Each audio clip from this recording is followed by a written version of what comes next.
if I do all the things that you mentioned, you talk about social capital. How do I know that I have built a social capital?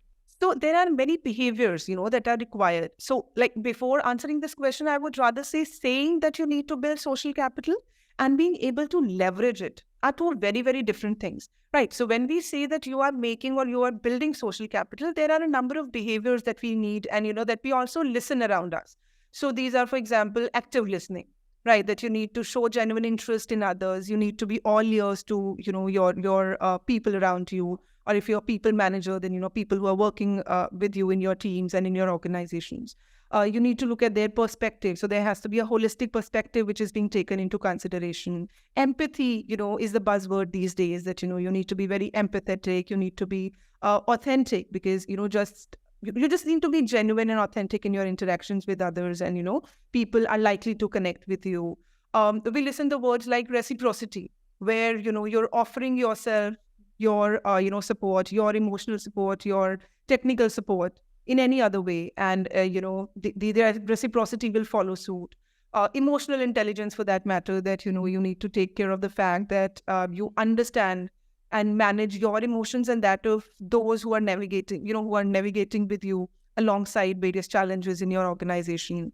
So these are certain behaviors that we definitely get to see and hear around us. But when it actually comes to bringing and bridging that gap between people, leaders need to make sure that they are on the same page as the person they are trying to build social capital with. We usually try to, rush with things. We think that, if we are trying to build a relationship with the other person, I'm doing something and so shall the other person. It's not that easy. The question is, why should the other person, whosoever I want to build my relationship with, why should the other person offer his or her services to me or his or her attention to me?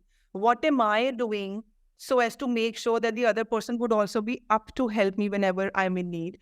So, I need to check for my behaviors first. I need to check for the fact that, we have the same definition of things, saying that, there should be active listening or saying that, there should be trust. Trust can mean different things for different people. Trust can mean different things for me, and it could be something else for you. So do we have the same definition of things? It's important that, first of all, people should be brought to the same page. Everybody should be, should understand what do they mean by each and every definition or terminology or concept, and then they should start working on it. Second idea that we need to, take care is creating an environment for that handholding. Just by telling you that, these are various behaviors that we need to follow in the organization doesn't mean that people will start following it. There are a number of unconscious biases that we, move ahead with. There are a number of cognitive biases that we move ahead with. And especially when it comes to Gen Z, generation, these are people who are so highly burdened and pressured with so much information that keeps floating on the social media that, it's very difficult for them to filter things out. So how do you make sure that, anything and everything that you're listening on social media can be used when you are making relationships personally in your workplaces or with people? That becomes a very, very challenging situation for these people.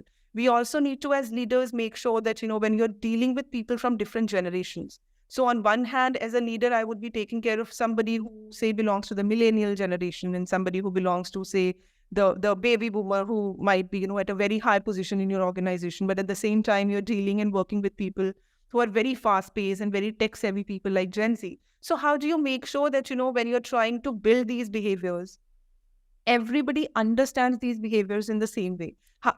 The idea of bridging and the idea of creating social capital is not about including the Gen Z. It's also about Gen Z being able to feel comfort around these people from different generations, and people from those generations feeling, comfortable around, employees from the Gen Z population.